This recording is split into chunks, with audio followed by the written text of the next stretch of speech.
প্ৰত্যেকটো গছৰে কি আছে এটা নাম আছে, ইংৰাজী আছে আৰু বৈজ্ঞানিক নাম আছে। চিন্তা নিছা বুজি পাইছা?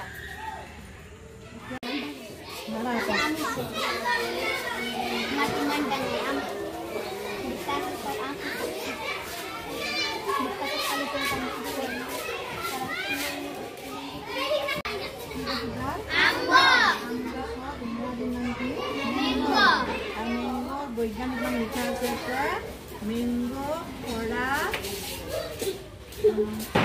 ইণ্ডিকা। মেংগো খৰা ইণ্ডিকা। আমি ইয়াত যদি মোবাইলত দিওঁ ইয়াতে নাম লিখা গছৰ নাম জানিব লাগিব। এতিয়া জবা ফুল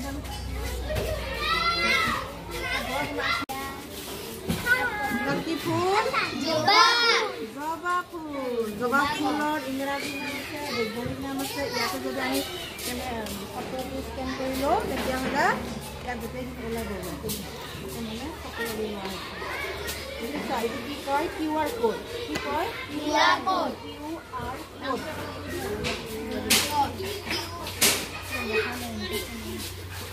গতিকে আমি এইটো জানি লোৱা তোমালোকৰ দায়িত্ব আছে। গছৰ যত্ন লোৱা, পানী দিয়া, হয়নে নহয়?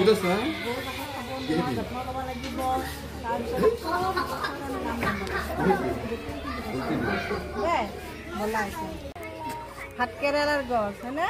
আমাৰ শাক পাচলি যিটো হয় কেঁচা শাক ধুনীয়াকৈ ভাতকেৰেলা হৈছে এই এটা আৰু সিফালেও হৈছে আমি কি মিড ডে মিলৰ লগত এইটো খাব পাৰোঁ।